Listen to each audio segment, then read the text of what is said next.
The sun beat down mercilessly on the dusty trail leading up to the Henderson homestead, and Clara Henderson felt every single step, as though the earth itself was trying to pull her back down the hill. But she kept climbing because that was what you did when your father was too weak to fetch water, and your brother had been killed by outlaws 6 months prior. It was August of 1878 in the New Mexico Territory, and the drought had been punishing the land for 3 solid months. The well near the house had run dry 2 weeks ago, forcing Clara to make the twice-daily journey down to the creek in the valley and back up again, each bucket weighing what felt like 100 pounds by the time she reached the top. Her shoulders ached constantly now, her hands were calloused and raw despite the worn gloves she wore, and her back felt like it might snap in two at any moment. But there was no choice in the matter. Her father, Samuel Henderson, had taken ill with fever after her brother Daniel's death, and the grief combined with sickness had left him little more than a shadow of the strong rancher he had once been. Clara was 22 years old, and she had watched her life narrow down to this single, endless task. Wake before dawn, make the journey down the hill with empty buckets, fill them at the creek, struggle back up the steep incline, repeat in the evening when the heat was supposedly less intense but never actually was. Her mother had died bringing her into this world, and Daniel had been her only sibling, her closest friend, the person who had promised her that life would get better once they could afford to hire help for the ranch. That promise had died with him on a road outside of Santa Fe, shot down by men who wanted his horse, and the small amount of money he had been carrying to buy supplies. The buckets cut into her palms even through the gloves, and Clara had to stop halfway up the hill to catch her breath. She set the buckets down carefully, not wanting to spill a single precious drop, and straightened her back with a wince. The landscape stretched out below her, all browns and faded greens, dotted with scrub brush and the occasional stubborn cottonwood that refused to give up despite the drought. In the distance, she could see the town of Esperanza, little more than a collection of buildings huddled together as if for protection against the vastness of the territory. She had just picked up the buckets again when she heard the sound of hoofbeats on the trail behind her. Clara tensed instinctively, her heart rate picking up. A woman alone was vulnerable out here, and while Esperanza was generally a peaceful town, there were always men passing through who saw opportunity in isolation. She turned slowly, ready to run if necessary, leaving the water behind if she had to, because her life was worth more than 2 buckets, no matter how desperately they needed the water. The rider who came into view was not what she expected. He sat tall in the saddle, his hat pulled low against the sun, but there was something in the way he carried himself that suggested he was not looking for trouble. His horse was a sturdy roan, well cared for but not fancy, the kind of animal a working cowboy would ride. As he drew closer, Clara could make out more details. He was young, probably not much older than she was, with sun-darkened skin and dark hair that curled slightly at the nape of his neck where it showed beneath his hat. His clothes were dusty from travel, but they were in good repair, and he wore a gun on his hip with the casual comfort of someone who knew how to use it but did not go looking for reasons to do so. He slowed his horse as he approached, and Clara saw his eyes take in the scene. Her standing there with 2 full buckets of water, the steep hill stretching above them, the obvious exhaustion in her posture. Something shifted in his expression, a flicker of concern that surprised her. "Afternoon, miss," he said, his voice carrying a slight drawl that marked him as someone who had spent time in Texas. "That looks like heavy work for one person." Clara lifted her chin, defensive out of habit. "I manage just fine." He dismounted in one smooth motion, leaving his horse's reins hanging loose. The animal was well trained enough to stay put without being tied. "I do not doubt that you can manage," he said carefully, "but that does not mean you should have to manage alone." Before she could protest, he had crossed the distance between them and reached for the buckets. Clara found herself holding on tightly, unwilling to surrender her burden to a complete stranger. They stood there for a moment, both gripping the bucket handles, close enough that she could see his eyes were a surprising shade of hazel, gold, and green mixed together like sunlight through leaves. "I am not trying to take anything from you," he said quietly. "I am just trying to help." There was something in his tone, a gentleness that did not match the rough exterior, that made Clara's resistance crumble. She was so tired, bone-deep weary in a way that went beyond physical exhaustion. Slowly, she released her grip on the buckets, and he took the weight easily, his arms barely straining under the load that had been crushing her. "I am James," he said. "James Cooper. I just rode in from Colorado looking for work." "Clara Henderson," she replied, feeling strangely off balance now that her hands were empty. She had been carrying something for so long that she barely knew what to do without the weight. "My father has a ranch up the hill, but we are not hiring right now." James started walking up the hill with her buckets, his long strides eating up the ground that had seemed so impossible just moments before. Clara hurried to keep pace with him, her pride stinging even as relief flooded through her aching shoulders. "I was not asking for work," James said. "Just offering help. There is a difference."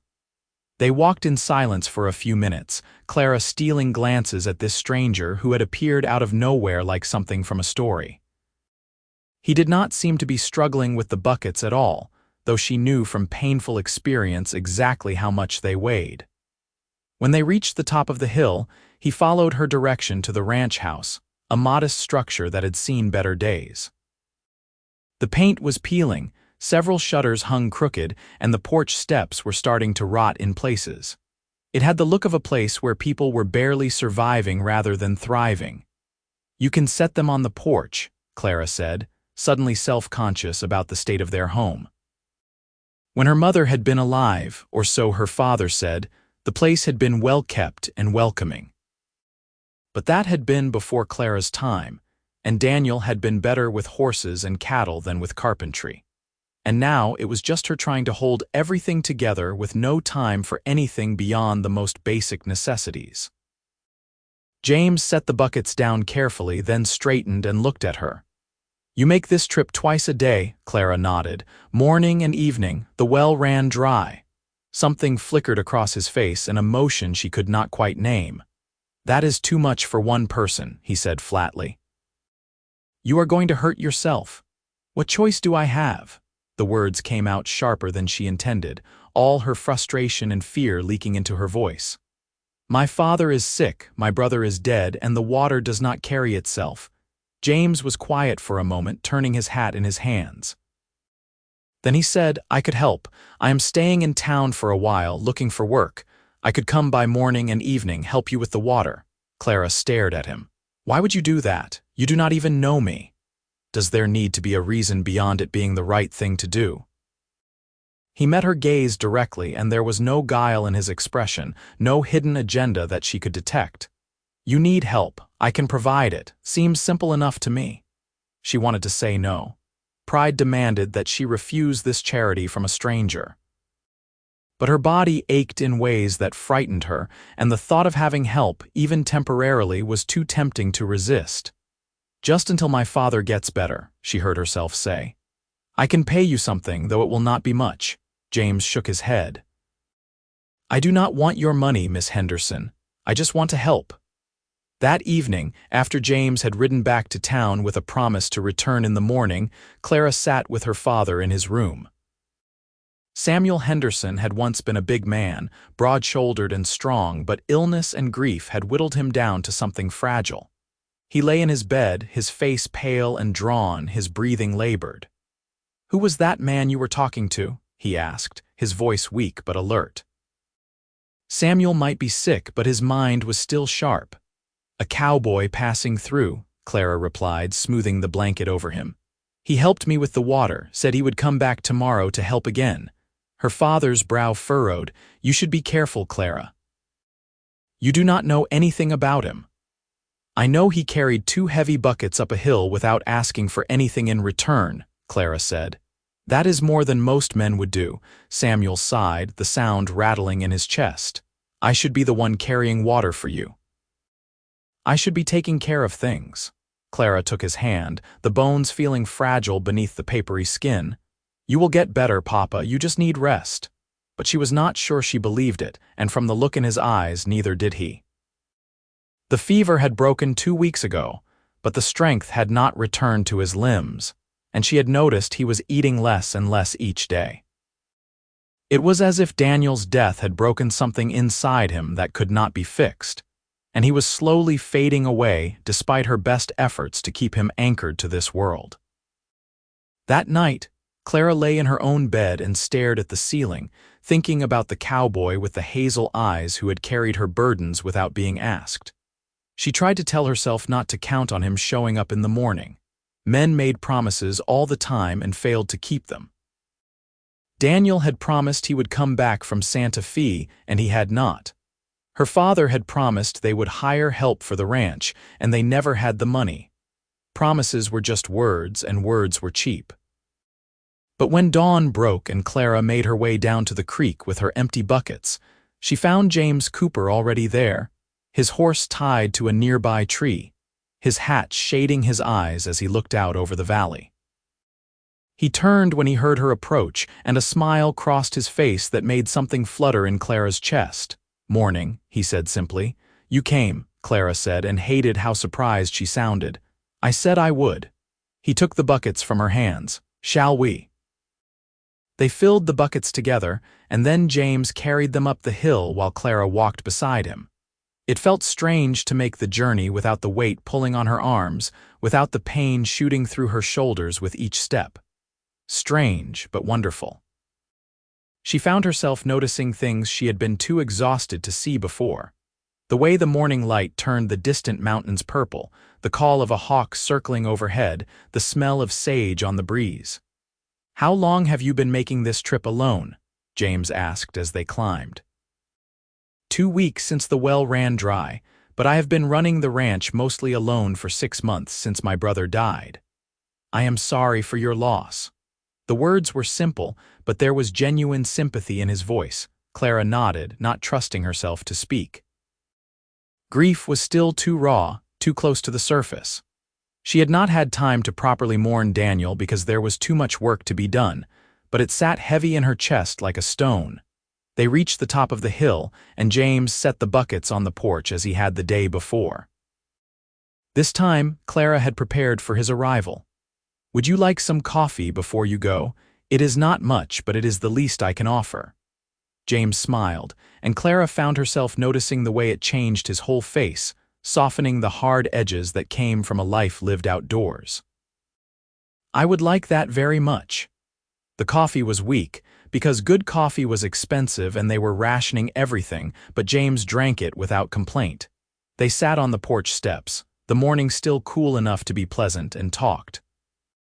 Clara learned that James was 25, that he had been working cattle drives and ranches since he was 15, that his family had a small place in southern Colorado, but there were too many sons and not enough land, so he had struck out to make his own way.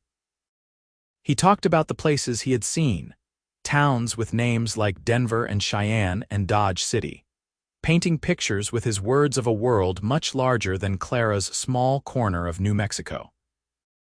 In turn, she told him about growing up on the ranch, about her brother who had been teaching her to rope cattle, about her father who had once been the best horse breaker in 3 counties. She did not mean to talk so much, but something about James made it easy to open up. He listened with his full attention, asking questions that showed he actually cared about the answers, and when she mentioned Daniel, he did not change the subject the way most people did, uncomfortable with grief. "It is hard, losing someone you love," James said quietly. "I lost my younger sister to cholera 5 years back. She was only 12. Some days the ache of it still catches me by surprise." Clara looked at him, seeing the shadow of old pain in his eyes, and felt less alone than she had in months. "Does it get easier?" "Not easier," James said. "But different. The sharp edges wear down over time. You learn to carry it." The sun was climbing higher, and Clara knew she should get to her other chores, but she found herself reluctant to end this moment of connection. Finally, James stood and settled his hat back on his head. "I will be back this evening for the second trip," he said.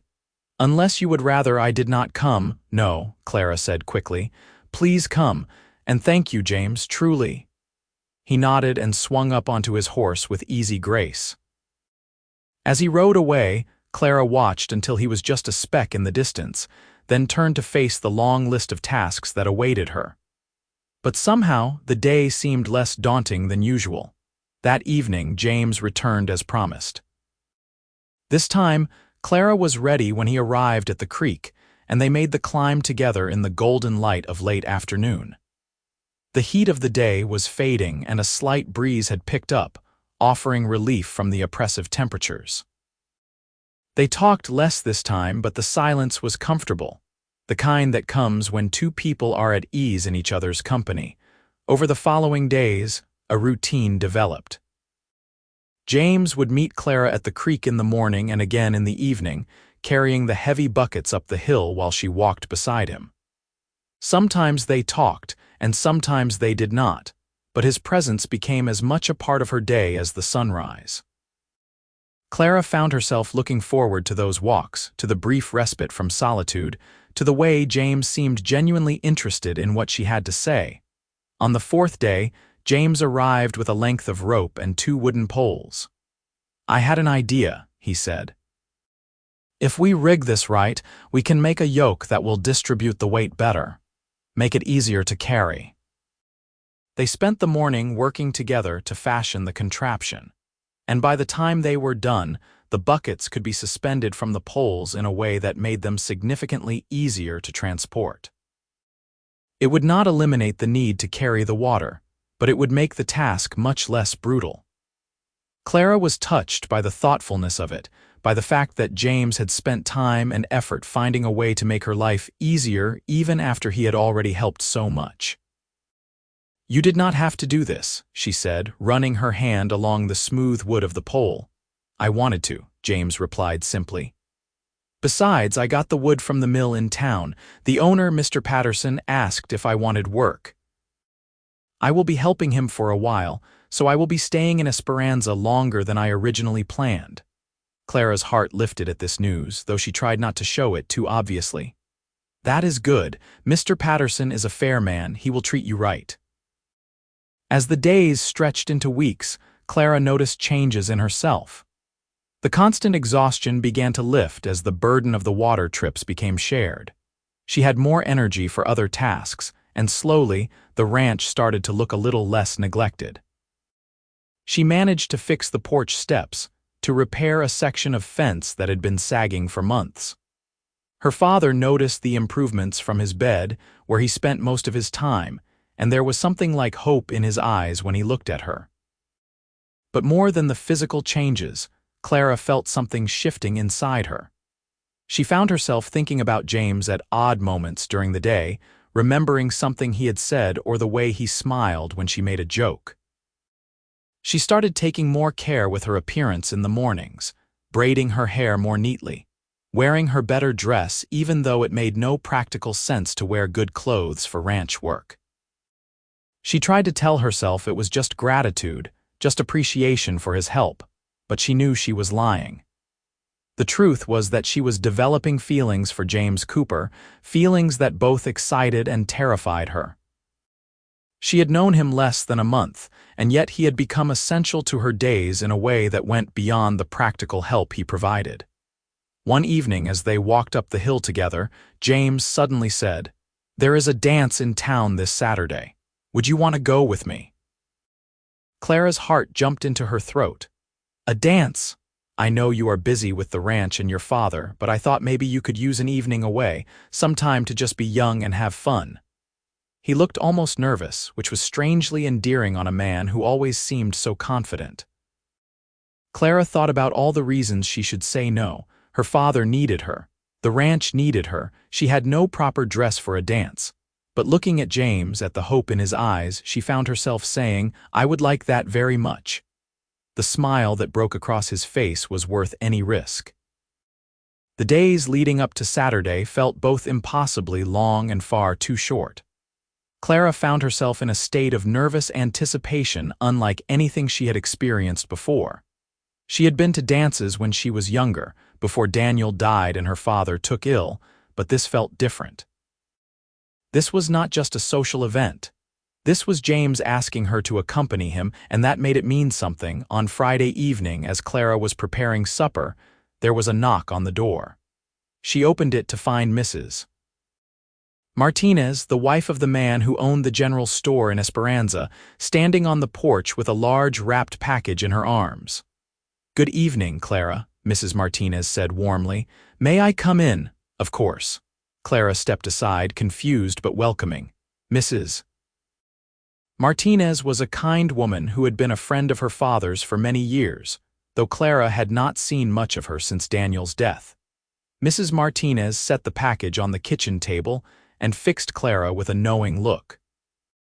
"I heard from my husband that James Cooper has been helping you with the water, and I heard from Mrs. Patterson that he invited you to the dance tomorrow."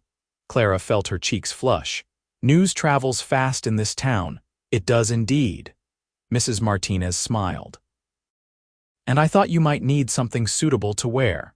My daughter left some things behind when she married and moved to Texas, and I think they would fit you well." She unwrapped the package to reveal a beautiful dress in a deep blue fabric that shimmered slightly in the lamplight. It was simple in design but elegant, the kind of dress that would be perfect for a town dance. Clara stared at it, overwhelmed. "I cannot accept this," she said, even as her fingers itched to touch the soft material. "It is too generous." "Nonsense," Mrs. Martinez said briskly. "The dress is just sitting in a trunk doing nothing. Far better that you should wear it and enjoy yourself. You have been through so much, Clara. You deserve one evening of happiness." Clara felt tears prick at her eyes. The kindness was almost too much to bear. "Thank you," she whispered. "Thank you so much." After Mrs. Martinez left, Clara held the dress up to herself and looked in the small mirror hanging on the wall. She barely recognized the young woman looking back at her, eyes bright with anticipation rather than dull with exhaustion. For the first time in months, she looked forward to something other than simply making it through another day. Saturday arrived bright and clear. Clara spent the morning doing her usual chores, but there was a lightness to her movements, an energy that had been missing for so long. When James arrived for the morning water trip, he seemed to sense her mood. "Excited about tonight?" he asked as they walked up the hill. "A little nervous," Clara admitted. "It has been a long time since I went to a dance." "I am nervous too," James said, and Clara looked at him in surprise. "I want tonight to be special. I want you to have a good time." "I will," Clara said softly. "I already know I will." That afternoon, Clara took extra care getting ready. She heated water and washed thoroughly, then put on the blue dress Mrs. Martinez had given her. It fit perfectly, hugging her waist before flowing out in gentle folds to her ankles. She brushed out her long brown hair until it shone, then pinned it up in a style she had seen in a catalog once, leaving a few soft tendrils to frame her face. When she looked in the mirror, she saw not a worn-down ranch woman but someone young and pretty, someone who might be worthy of a man like James Cooper's attention. Her father called out to her, and she went to his room. Samuel was sitting up in bed, which he had been doing more often lately, his health showing small signs of improvement. "You look beautiful, Clara," he said, his voice thick with emotion. "You look just like your mother did at your age." Clara kissed his forehead. "I will not be out too late, Mrs. Martinez will check on you while I am gone." "Stay out as late as you like," Samuel said firmly. "You deserve this. I have been so worried about you, working yourself to death to take care of me. It does my heart good to see you looking happy for once." When James arrived at sunset to collect her, Clara saw his eyes widen as she stepped out onto the porch. He had cleaned up too, wearing a pressed shirt and vest, his hair neatly combed back, and he looked so handsome that Clara's breath caught in her throat. "You look stunning," James said, and there was something in his voice that made Clara's skin tingle. "You look very handsome yourself," she replied. James helped her up onto his horse, then swung up behind her. It was the first time they had been so close, and Clara was acutely aware of his presence, the solid warmth of him at her back, his arms around her as he held the reins. The ride to town seemed both endless and over too quickly. The dance was being held in the town hall, and lanterns had been strung up outside, casting a warm glow over the evening. Music spilled out into the street, the sound of fiddles and a piano, and Clara could see people already dancing through the open doors. James helped her down from the horse and offered his arm, which she took, her hand resting in the crook of his elbow. Inside, the hall was packed with people from Esperanza and the surrounding ranches, all dressed in their best clothes, all ready to forget the hardships of frontier life for one evening of joy. James led Clara to the dance floor just as a new song started, a lively reel that had people clapping and spinning. "I should warn you," James said with a grin, "I am not the best dancer." But he was better than he claimed, or maybe it was just that they moved well together. Clara found herself laughing as James spun her around the floor, the music filling her ears, the faces of the other dancers blurring into a happy swirl of color and light. She had forgotten what it felt like to be carefree, to be young, to simply enjoy a moment without the weight of responsibility crushing down on her. They danced several dances. Then James got them cups of punch and they stepped outside to cool off in the night air. The stars were brilliant overhead, the Milky Way a river of light across the black sky. "Are you having a good time?" James asked. "The best time I have had in longer than I can remember," Clara said honestly. "Thank you for inviting me. Thank you for coming with me."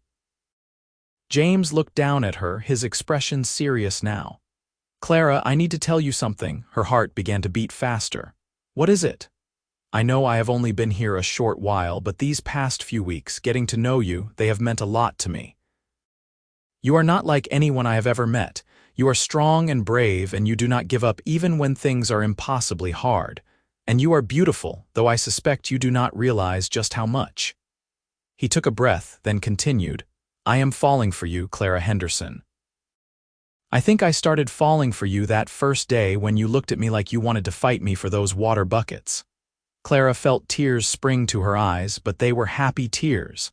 "I am falling for you too," she whispered. "I tried not to. I tried to tell myself it was just gratitude, but it is so much more than that." James reached up and gently cupped her face in his hands. "May I kiss you?" "Yes," Clara breathed. His lips met hers, soft and sweet, and Clara felt like she was flying. The kiss was gentle at first, tentative, but then it deepened, becoming something more passionate, more real. Clara wrapped her arms around his neck and let herself fall into the sensation, into the rightness of being in his arms. When they finally pulled apart, both breathing hard, James rested his forehead against hers. "I know this is fast. I know we have not known each other long, but I feel like I have been looking for you my whole life, and now that I have found you, I do not want to let you go." "Then do not let me go," Clara said. "Please do not let me go." They stayed outside for a long time, talking and stealing kisses, the sounds of the dance a distant backdrop to their own private world. Clara learned more about James that night, about his dreams of having his own ranch someday, about his love of horses, about the loneliness of drifting from place to place with no real home. And she told him about her dreams too, dreams she had almost forgotten she had, of fixing up the Henderson ranch, of filling it with life and laughter again, of having a family of her own someday. "What if we worked on those dreams together?" James asked quietly. Clara pulled back to look at him. "What do you mean?" "I mean, what if I stayed, not just in Esperanza but with you? I could work at the mill and help you with the ranch. We could fix it up together, make it into something good again." He took her hands in his. "I am not proposing yet, I know it is too soon for that. But I am saying I want a future with you if you will have me." Clara's heart was so full she thought it might burst. "I want that too, more than anything." They returned to the dance floor, but everything felt different now, charged with new meaning. This was not just a dance. This was the beginning of something, a promise of a future that was suddenly bright with possibility. The weeks that followed were some of the happiest of Clara's life. James continued to help her with the water every morning and evening, but now those walks up the hill were opportunities for them to talk about their plans, to steal kisses when they reached the top, to simply be together. James started spending more time at the ranch after his shifts at the mill, helping Clara with repairs and improvements. He was skilled with his hands, able to fix things that Clara had thought were beyond saving. Samuel Henderson watched this development with approval. His health was slowly improving, and he credited it partly to seeing his daughter happy again. He liked James, appreciated his work ethic and his respect for Clara, and he made it clear that the young cowboy was welcome at the Henderson ranch anytime. One evening in late September, when the heat of summer was finally starting to break, James and Clara sat on the porch steps, watching the sunset paint the sky in shades of orange and pink. They had just finished the evening water run, and Samuel was inside preparing supper with a level of energy he had not shown in months. "Your father is looking much better," James observed. "He is," Clara agreed. "I think having hope for the future has helped him as much as the rest and care. He was so lost after Daniel died, we both were." James took her hand, threading his fingers through hers. "I have been thinking about something," he said carefully. "The mill work is steady, but it is not what I really want to do. I am a cattleman at heart, and your ranch has good bones, good land. With work, it could be prosperous again." "What are you saying?" Clara asked, though her heart was already racing. "I am saying that I have some money saved up. Not a lot, but enough to buy a small herd of cattle, and I know cattle, Clara. I know how to breed them, how to care for them, how to get them to market. If you and your father would be willing, I could invest in the ranch, become a partner. We could build something real here." Clara stared at him. "You would do that? You would invest your savings in our ranch?" "I would invest in our future," James corrected gently. "Because I love you, Clara. I think I have loved you since the moment you tried to hold onto those water buckets even though your arms were shaking with exhaustion. You are the strongest person I have ever met, and I want to spend the rest of my life standing beside you." Clara threw her arms around his neck, tears streaming down her face. "I love you too, so much." James held her close, and when they finally pulled apart, he reached into his pocket and pulled out a simple ring. It was not fancy, just a thin gold band, but to Clara it was the most beautiful thing she had ever seen. "Clara Henderson, will you marry me?" James asked. "Will you let me be your partner in all things for the rest of our lives?" "Yes," Clara said without hesitation. "Yes, 1,000 times yes." He slipped the ring onto her finger and it fit perfectly, as if it had been made just for her. They sat there on the porch, wrapped in each other's arms as the stars began to appear overhead and the night sounds of the desert rose around them. When they went inside to tell Samuel, the older man's face lit up with joy. "I cannot think of anyone I would rather have as a son-in-law," he said, shaking James's hand firmly. "You have brought my daughter back to life, and you have given this old man a reason to get better. I am honored to have you join this family." They decided to wait until spring to get married, giving them time to get the ranch in order and to make sure Samuel's health remained stable. It was a long engagement, but neither of them minded. The waiting only made the anticipation sweeter, and they were together every day anyway, working side by side to transform the Henderson Ranch from a struggling homestead into a thriving operation. James quit his job at the mill and used his savings to buy a small herd of cattle, 20 head to start with. It was not much, but it was a beginning. He proved to be as skilled as he had claimed, and under his guidance, the herd began to grow. Samuel, regaining his strength day by day, was able to help more and more, teaching James the particulars of ranching in the New Mexico territory and learning from the younger man's experience with different breeding techniques. The three of them worked together through the fall and into winter, and Clara had never felt more content. The ranch that had been a burden, a millstone around her neck, became a joy, something she was building with the man she loved. The water trips continued, but now they were a cherished routine rather than an ordeal, a time for her and James to talk privately and plan their future. In December, rain finally came to the territory, breaking the long drought. The first storm rolled in during the night, and Clara woke to the sound of water drumming on the roof. She got up and went to the window, watching lightning flash across the sky, and felt James's arms come around her from behind. "Looks like our luck is changing," he murmured into her hair. "It changed the day you showed up to help me carry water," Clara replied.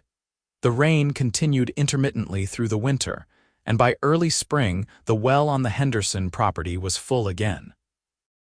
Clara stood looking down at the water that sparkled in the depths, and she felt James come stand beside her. "I suppose we do not need to make those trips to the creek anymore," he said. "No, I suppose we do not." Clara leaned against him, feeling bittersweet about the end of this ritual that had brought them together. "Though I think I will miss it in a way, those walks with you became the best part of my days." "We will take plenty of walks together," James assured her. "We have a whole lifetime of walks ahead of us." Their wedding took place on a warm day in April of 1879, almost exactly 8 months after James had first appeared on the trail and taken the water buckets from Clara's hands. The ceremony was held at the small church in Esperanza, with most of the town in attendance. Mrs. Martinez cried through the entire service, and Samuel Henderson stood tall and proud as he walked his daughter down the aisle, his health fully restored, his eyes bright with happiness. Clara wore a dress that Mrs. Martinez had helped her sew, white lace over soft cotton, with wildflowers from the hills woven into her hair. James wore a new suit that was slightly stiff and uncomfortable, but made him look incredibly handsome. When they spoke their vows, promising to love and honor each other through all the days of their lives, there was not a dry eye in the church.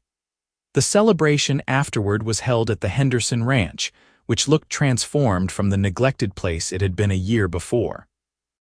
The house had been repaired and painted, the fences were strong and straight, and the pastures were full of healthy cattle. Tables had been set up outside, laden with food that the townspeople had brought, and there was music and dancing as the sun set over the mountains. As Clara danced with her new husband, she thought about how much her life had changed.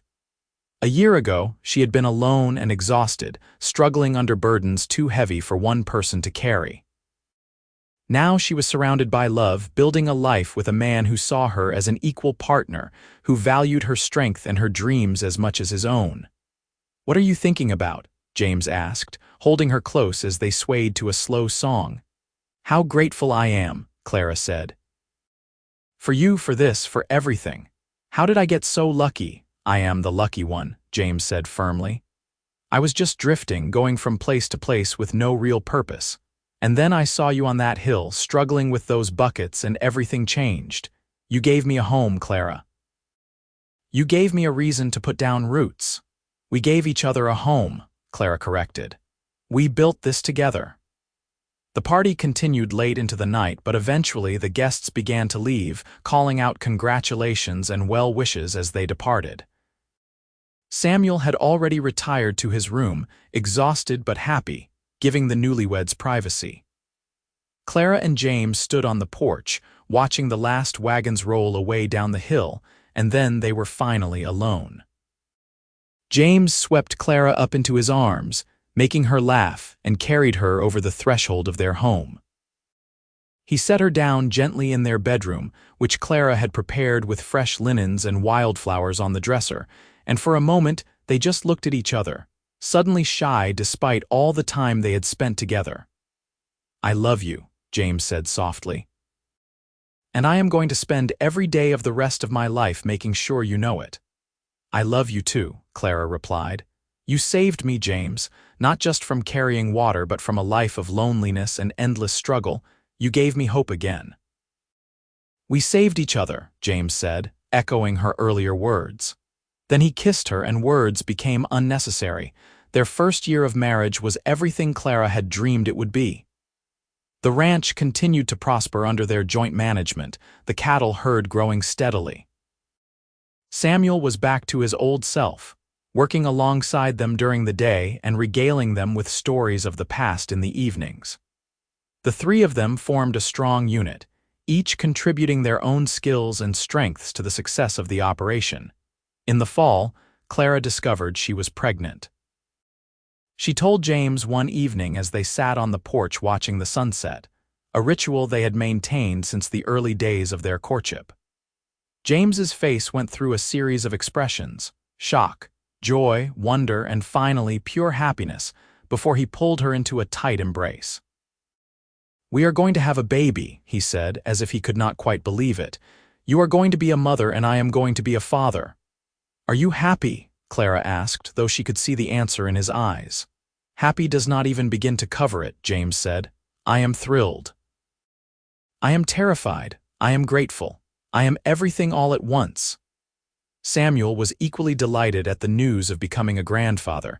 He immediately started working on a cradle, carving it from good pine and polishing it until it shone. It became his project through the winter, something to occupy his hands and his heart as they waited for the new addition to their family. Clara continued working on the ranch through her pregnancy, though James fussed over her constantly, worried she was doing too much. But Clara felt strong and healthy, blooming with the new life growing inside her. She had never been happier, never felt more complete. Their son was born in May of 1880, on a morning when the world seemed washed clean by recent rains. The birth was attended by Mrs. Martinez, who had experience as a midwife, and though the labor was long and painful, Clara came through it safely with a healthy baby boy in her arms. James wept when he first held his son, tears streaming down his face as he stared at the tiny, perfect face. "He is beautiful," he said in awe. "He is absolutely beautiful." They named him Daniel after Clara's brother, and Samuel Henderson held his grandson with tears in his own eyes. "Daniel would have been so proud," he said. "So proud of both of you and of this new life you have built."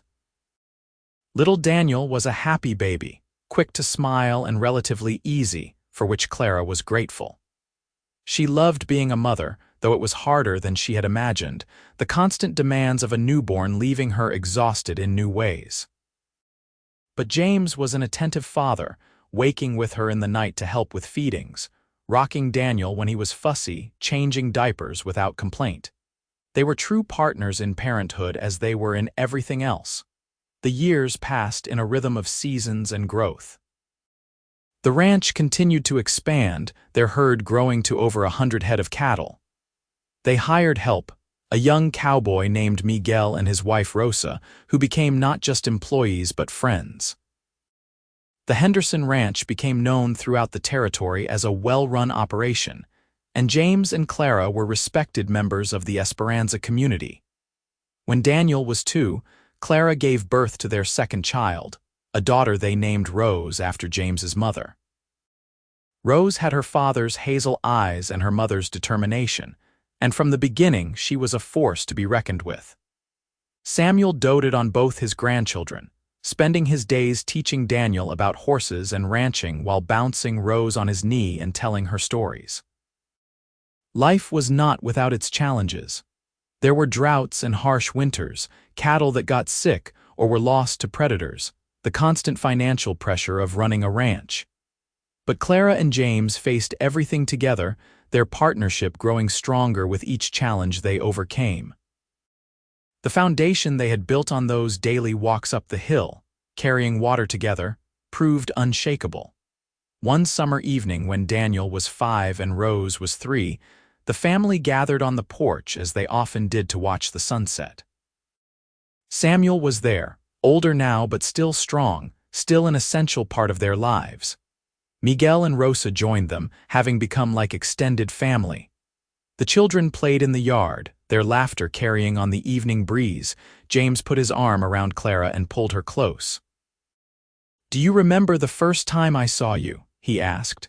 "Carrying water up the hill, looking like I wanted to murder someone," Clara said with a laugh.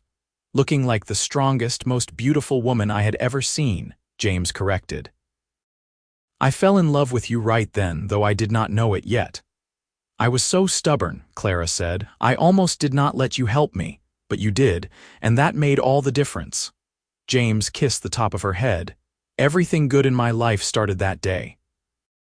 This ranch, this family, this life we have built. All because you let me carry your buckets." Clara thought about the truth of that. If she had refused James's help that day, if she had been too proud to accept assistance from a stranger, where would she be now? Still struggling alone, probably. Certainly not surrounded by this wealth of love and family and happiness. "I am glad you were stubborn enough to help even when I did not want it," she said. "You saw what I needed before I could see it myself."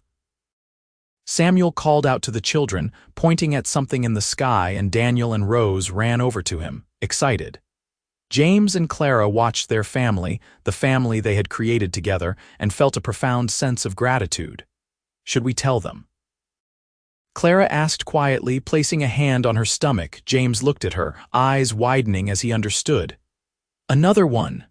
"Another one," Clara confirmed with a smile. "Due in the winter." James whooped with joy, startling everyone, and then he was picking Clara up and spinning her around while she laughed, and the children squealed with delight, and Samuel grinned, and even Miguel and Rosa applauded. When he set her down, James kissed her thoroughly, not caring that they had an audience. "How many is that going to make?" Daniel asked, coming over with the innocent curiosity of a 5-year-old. "3 children," Clara said, pulling him into a hug. "You are going to be a big brother again." Daniel seemed to consider this, then nodded seriously. "I can teach them about horses like Grandpa teaches me." "You will be an excellent big brother," James assured him, ruffling his hair. Their 3rd child, a son they named Samuel after his grandfather, was born in January of 1888. Old Samuel cried when they told him they were naming the baby after him, overwhelmed with emotion at the honor. Little Samuel was a calm baby, content to observe the world with solemn eyes, and he completed their family in a way that felt perfectly right. The Henderson Ranch continued to thrive into the next decade. The 1890s brought changes to the territory, more people arriving, more towns springing up, the wildness of the frontier gradually being tamed. But the Henderson Ranch remained a constant, a place of family and hard work and love. Miguel and Rosa had children of their own, and the ranch became home to 2 families working together. Daniel grew into a skilled horseman like his grandfather, serious and responsible even as a young boy. Rose was adventurous and fearless, always wanting to do everything her older brother did. Young Samuel was the peacemaker, gentle and thoughtful, with a gift for understanding people. Samuel Henderson, Sr. lived to see all his grandchildren grow, watching with pride as Daniel, at 15, helped drive cattle to market for the first time. As Rose, at 13, broke her first horse. As young Samuel, at 10, showed an aptitude for managing the ranch's finances. He passed away peacefully in his sleep in the spring of 1898, surrounded by family, at the age of 73. They buried him on a hill overlooking the ranch, in a spot where he had always loved to watch the sunset. Clara grieved her father deeply, but she was grateful for the years they had been given after she thought she would lose him. He had lived to see her happy, to see the ranch prosperous, to know his grandchildren. That was more than many people got. James held her through her grief, as she had held him through his own losses over the years. Their partnership had been tested by time and hardship, and the thousand small struggles of daily life, and it had never wavered. If anything, they loved each other more with each passing year, their bond deepening into something unshakable. As the century turned and they entered the 1900s, Daniel was 20, ready to take on more responsibility for running the ranch. Rose was 18, fierce and independent, with a young cowboy from a neighboring ranch courting her much to James's discomfort. Samuel Jr. was 15, already showing the wisdom and steadiness that would serve him well throughout his life. One summer evening, Clara and James took a walk up the hill where she had once carried water alone. They did this sometimes, retracing that original journey, remembering where their story had begun. The well had been reliable for 20 years now, and there was no need to go down to the creek anymore, but this hill held special meaning for them. They reached the top and looked out over the ranch spread below them. The house was bigger now, expanded to accommodate their growing family. The barns and outbuildings were numerous and well-maintained. Cattle dotted the pastures, hundreds of them, a far cry from the original 20 head James had purchased with his savings. In the distance, they could see the lights of Esperanza, which had grown into a proper town with a school and a doctor and even a small hotel. "We built something good here," James said, putting his arm around his wife. Clara's hair had strands of silver in it now, and there were lines around her eyes, but to James she was still the most beautiful woman he had ever seen. "We did," Clara agreed, leaning into his embrace. "I think about that day sometimes when you first offered to help me. What if I had said no? What if you had ridden past without stopping? But you did not say no, and I did not ride past," James said. "We found each other exactly when we were supposed to. You needed someone to help carry your burdens, and I needed someone to give me a reason to stop drifting." "It was never just about the water, was it?" Clara asked. "Even from the beginning." "No," James agreed. "It was about seeing someone who needed help and choosing to give it, about two lonely people finding each other, about building something together that neither of us could have built alone." They stood there as the sun set, painting the sky in brilliant colors, and Clara thought about the journey that had brought them to this moment. From exhaustion and loneliness to love and family and prosperity. From carrying impossible burdens alone to sharing everything with a true partner. "I would do it all again," she said softly. "Every hard day, every struggle, every moment of doubt, all of it was worth it to end up here with you." "Me too," James said, kissing her forehead. "Though I am glad we do not actually have to do it again. Once was enough of that kind of hard." Clara laughed, the sound carrying across the evening air, and they turned to walk back down the hill together, hand in hand, as they had done thousands of times before and would do thousands of times again. Their story became something of a legend in Esperanza, the tale of the cowboy who helped the girl with the water and ended up staying forever. Young couples starting out would sometimes seek their advice, and Clara and James always gave the same counsel. Partnership requires choosing each other every single day, working together through the hard times, never forgetting to appreciate the good moments. Rose married her young cowboy, much to everyone's delight once James got over his protective father concerns. They started their own ranch about 20 miles away, and Rose proved to be as capable a rancher as her parents, running the operation alongside her husband with skill and determination. She gave Clara and James their first grandchildren, twin boys who were absolutely wild and completely beloved. Daniel eventually married a schoolteacher from Esperanza, a smart and kind woman named Alina, and they took over the day-to-day management of the Henderson ranch. James and Clara stepped back gradually, happy to let the next generation lead while they offered guidance and support. It was a joy to watch their son run the ranch with the same dedication and care they had shown. Samuel Jr. surprised everyone by announcing he wanted to become a lawyer and help shape the laws of the new state of New Mexico, which had been working toward statehood for years. James and Clara supported his dream, proud that their son wanted to make a difference in a different way than ranching. He moved to Santa Fe to study law, but he came home often, and he never forgot his roots. As Clara and James grew older, they spent more time simply enjoying each other's company. They would sit on the porch in the evenings, watching their grandchildren play, remembering the young people they had been when they first met. Their love had not dimmed with time. If anything, it burned brighter, refined by years of choosing each other day after day. On their 30th wedding anniversary in 1909, their children and grandchildren threw them a big party. The whole town of Esperanza turned out, along with friends from all over the territory. There was music and dancing and more food than anyone could possibly eat, and speech after speech about how James and Clara had built not just a successful ranch, but a legacy of love and partnership. When it was their turn to speak, James stood with Clara beside him and said simply, 30 years ago, I saw a woman struggling with 2 heavy buckets of water on a hill. I offered to help, and she let me, even though her pride told her not to. That single act of allowing someone in, of accepting help, changed both our lives forever. If I have learned anything in 30 years of marriage, it is that we are not meant to carry our burdens alone. We are meant to find someone to walk beside us, to share the load, to make the journey lighter and sweeter. I found that person in Clara, and I thank God every day that she found it in me too, Clara added, and I learned that strength is not about never needing help. It is about having the courage to accept it when it is offered. James gave me that gift, and in return I gave him a home and a family. We built this life together, brick by brick, day by day, always side by side.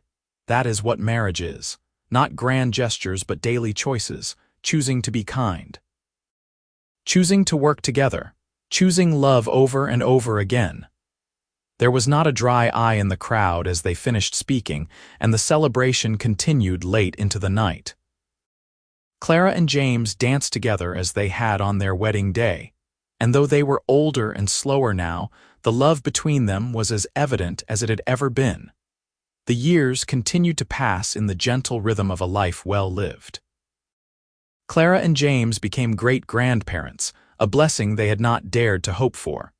They watched the world change around them, the wild west of their youth becoming more civilized, more settled. New Mexico finally achieved statehood in 1912, and Samuel Jr. was there in the state legislature when it happened, fulfilling his dream of helping shape the future. Through it all, the Henderson Ranch remained strong, now managed by the third generation but still bearing the stamp of James and Clara's original vision. It was known throughout New Mexico as one of the finest cattle operations in the state, but more than that, it was known as a family ranch, a place where multiple generations worked together in harmony. On a warm spring evening in 1915, Clara and James took their usual walk up the hill. They were both in their 60s now, moving more slowly than they once had, but still healthy and strong. They reached the top and stood looking out over the land they loved, the land they had worked so hard to nurture and protect. "Do you ever regret it?" James asked suddenly. "Marrying me, I mean." "You could have married someone with more money, more prospects. Instead, you got a drifting cowboy with nothing but some savings and a willingness to work hard." Clara looked at him in astonishment. "Regret it? James Cooper, you gave me everything. You gave me love and partnership and a family. You turned a struggling ranch into a thriving legacy. You were there for me every single day, in sickness and in health, in good times and bad. How could I possibly regret marrying the best man I have ever known?" James smiled, that same smile that had captivated her 37 years ago.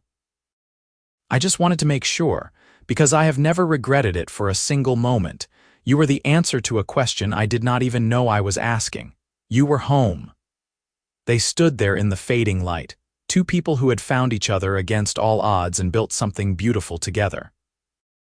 The journey that had started with water buckets on a hill had become a love story for the ages, proof that sometimes the most extraordinary lives begin with the simplest acts of kindness. As they walked back down the hill together, their hands intertwined, Clara thought about all the days she had climbed this path alone, weighted down with burdens too heavy for one person to carry. And she thought about the cowboy who had appeared out of nowhere and offered to help, not knowing that he was offering so much more than assistance with water. He was offering a future, a partnership, a love that would last a lifetime. The sun dipped below the horizon, painting the sky in shades of gold and crimson, and in the distance they could hear the voices of their family calling them to supper. James and Clara smiled at each other, neither needing to speak, both knowing exactly how blessed they were. They had started with nothing but determination and hope, and they had built an empire of love. Their story would be told for generations in Esperanza, passed down from parents to children to grandchildren. The tale of how a simple act of kindness on a dusty trail had sparked a love that transformed two lives and created a legacy that would endure long after they were gone. It was a reminder that heroes do not always come in dramatic fashion. Sometimes they appear quietly, offering to carry your burdens, and in that simple gesture, they change everything. Clara and James Cooper lived into their 80s, blessed with long lives filled with love and family. They passed away within months of each other, as if neither could bear to be in this world without the other for very long. They were buried on the hill where they had walked so many times, side by side in death as they had been in life. The Henderson Ranch continued to thrive under the management of their descendants, and the well that had started everything never ran dry again. It stood as a monument of sorts, a reminder that sometimes the struggles we face lead us exactly where we need to be. That water source that had seemed like a curse, forcing Clara to make those grueling trips down the hill and back, had actually been a blessing in disguise. Without it, she never would have been on that trail. James never would have seen her struggling. Their paths never would have crossed. Everything they built together, all the love and family and success, had started with Clara carrying water up a hill alone and James choosing to help her. It was proof that our lives can change in an instant, that the person we need might appear exactly when we have given up hope, that love often begins with the smallest gestures of kindness and grows into something that can weather any storm. The story of Clara and James Cooper became more than just a family legend. It became part of the fabric of Esperanza itself, a tale that embodied the spirit of the West, hardworking, resilient, and built on the foundation of people helping people. Young couples starting out would visit the hill where the Coopers were buried, asking for blessings on their own marriages. The old well was preserved as a historical landmark, with a plaque that told the story of how a cowboy and a rancher's daughter had found love on the path between the creek and home.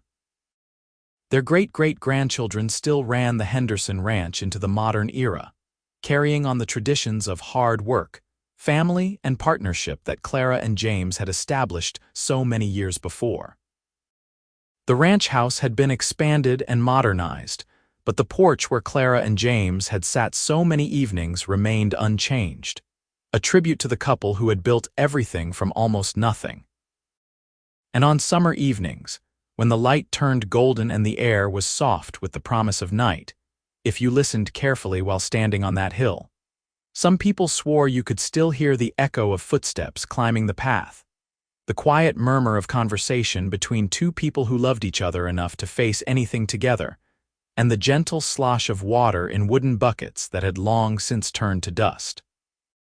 It was a reminder that love stories do not always begin with grand romantic gestures or love at first sight. Sometimes they begin with tired hands and heavy buckets, and someone choosing to help without being asked. Sometimes they begin with a simple decision to walk beside someone, to share their burden, to be present in their struggle. And sometimes those simple beginnings lead to the kind of love that echoes through generations, inspiring everyone who hears the story to be a little kinder, a little more willing to help, a little more open to the possibility that the person who changes your life might appear on any ordinary day. The legacy of Clara and James Cooper was not just the ranch they built or the family they raised. It was the example they set of what partnership could be, of how two people could face the hardships of life together and not just survive but thrive. They showed that love was not just a feeling but a choice made every day, a commitment to stand beside someone through everything, to carry what they cannot carry alone, to walk the hard roads together. And it all started on a dusty trail in the New Mexico Territory in the summer of 1878, when a cowboy saw a woman struggling with water buckets and made the simple decision to help her. That decision echoed through time, creating ripples that spread far beyond what either of them could have imagined. It proved that we never know which of our actions will change everything, which small kindness will bloom into something extraordinary, which ordinary moment will become the beginning of a love story that lasts forever. Their story was complete, with every thread tied neatly, every promise fulfilled. Clara had found someone to help carry her burdens, and in doing so had found a love deeper than she had dreamed possible. James had found a home and a purpose, a place where his roots could go deep and strong. Together they had built a family, a ranch, and a legacy that would endure long after their footsteps on that hill had faded into memory. It was a happily ever after earned through years of choosing each other, working together, and never giving up on the love they had found. And if that is not the very best kind of love story, then nothing is.